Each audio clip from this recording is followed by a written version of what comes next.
Question है 15,000, कहते हैं 15,000 at 10% compound interest compounded quarterly for 2 years yields 10% चक्रवर्ती ब्याज दर पर 2 वर्षों के लिए त्रैमासिक रूप से संयोजित 15,000 रुपए का लाभ क्या होगा। अब देखिए दोस्तों, अगर प्रिंसिपल 15,000 था अमाउंट की, इसने लाभ प्रॉफिट हम अक्सर निकालते हैं, लेकिन इसने क्या दिया है, उल्टा दिया हुआ है।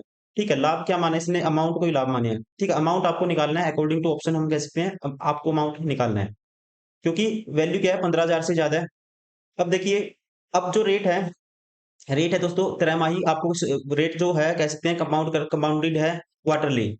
अब एक साल में कह सकते हैं 12 महीनों में कितने क्वार्टर होते हैं, 3 महीने, 3 क्वार्टर होते हैं, 3 महीने का एक क्वार्टर बनेगा।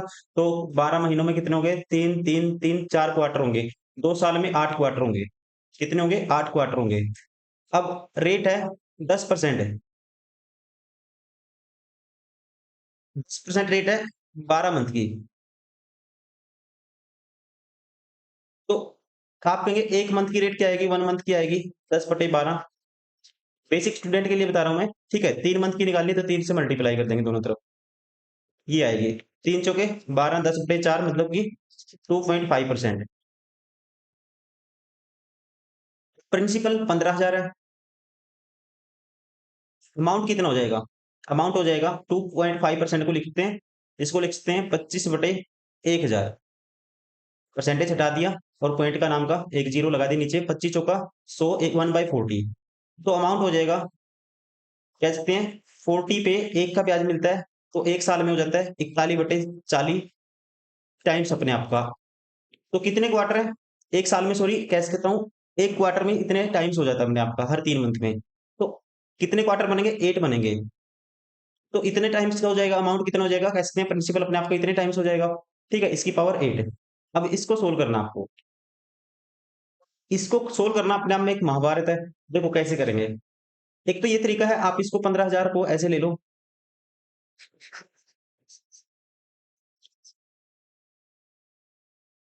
एक सेकेंड इसको हटा देता हूँ।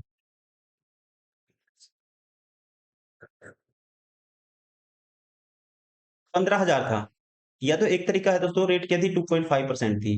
तो 1 + 2.5% बटे में क्या था, 100 आएगा, परसेंटेज हटाएंगे और एक पॉइंट के नाम पे क्या आएगा, एक जीरो उड़ाएंगे। 25 बटे क्या होगा दोस्तों, 1,000 होगा। और क्रॉस मल्टीप्लाई करेंगे, ये आएगा 100, कह सकते हैं कितना आएगा, या इसको ऐसे करो आप, ये होगा हमारे पास, पॉइंट लगा देंगे यहाँ पे, 0.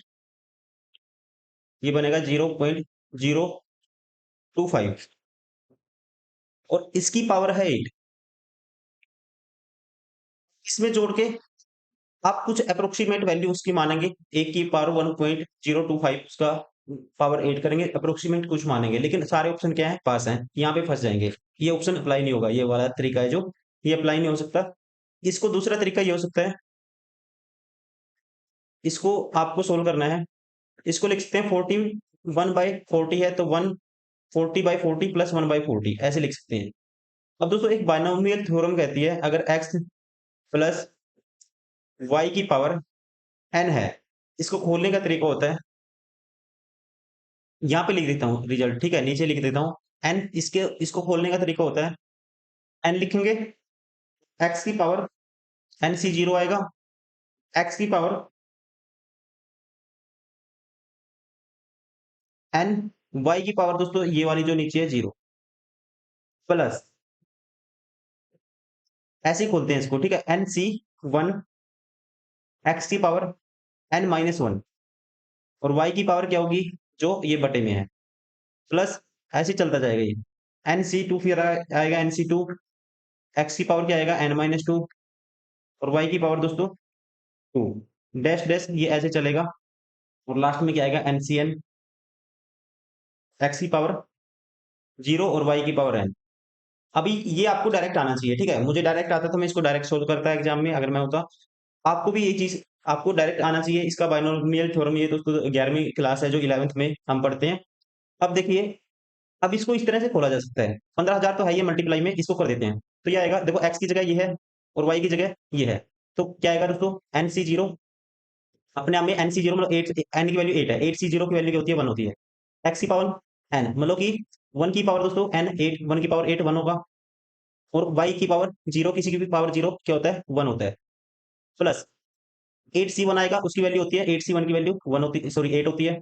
और एक्स की पावर मतलब कि वन की पावर 8 माइनस एक, 7, वन ही आएगा, वन की पावर कुछ भी हो। और कह सकते हैं वाई की पावर वन, वाई की पावर वन, वाई 1/40 की पावर क्या आएगी, वन आएगी। वैसे ही फिर 8c1 खोला, 8c2 होगा, और फिर 8c2, उसके अलावा एक्स की पावर, एक्स क्या था, वन था, वन की पावर कुछ भी हो पॉजिटिव वन ही होगा। और वाई की पावर टू होगी दोस्तों, वाई क्या था, 1/40 की पावर टू, मतलब इसका स्क्वायर। अब इसको देखो यहाँ तक आगे चलता रहेगा ये, अब छोटा नंबर होता रहेगा आगे, ठीक है, आगे कोई फायदा नहीं है। अब इसको यहाँ तक सोल्व कर लेते हैं, लगभग आएगा हमारे पास, इसको हटा देता हूँ। देखिए ये आया 15,000 तो है ही था मल्टीप्लाई में, ये आया वन, प्लस इसकी वैल्यू 88/40, 1/5, 1/5 मतलब कि 1/5 कितना होता है, 0.2, या सीधा ही लिखो आप क्योंकि इजी पड़ेगा, 15,000 से मल्टीप्लाई करनी है, 1/5 ये वैल्यू आई 1/5, प्लस 8c2 को खोलेंगे, जैसे 8 गुना क्या आएगा, 8 गुना 7 आएगा, और 2 फैक्टोरियल बटे में 8 माइनस 2 6 कैंसिल आउट हो जाएगा, 2 फैक्टोरियल मतलब 2। और इसका 1/40 इंटू 1/40 इसको लिखा जा सकता है। अब इसको सोल्व करेंगे, ये आएगा हमारे पास 8 एकम 8, 8 पंजे 40, 5 दूनी 10 मतलब 400 आया, 7/400। अब 7/400 ये हो गया,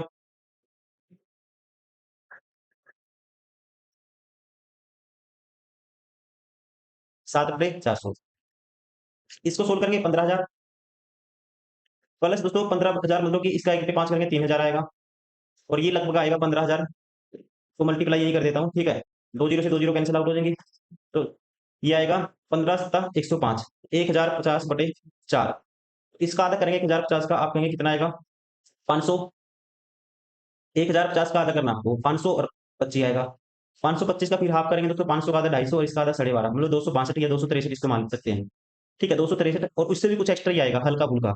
तो ये आएगा हमारे पास कितना आएगा, 15,000 प्लस 3 18,000 प्लस 263 प्लस समथिंग, मतलब कि 10 11 12 के आसपास नंबर आएगा, तो ये आएगा 15,000 प्लस 263 के आगे कुछ थोड़ा बहुत एक्स्ट्रा आएगा 5 10, तो ये आएगा हमारे पास 15,000 प्लस 3,000 8 18,000 प्लस 263, 18,263 प्लस समथिंग, इसके आसपास आंसर क्या होगा दोस्तों, ये होगा ऑप्शन सेकंड, 18,276, राइट आंसर होगा ऑप्शन सेकंड।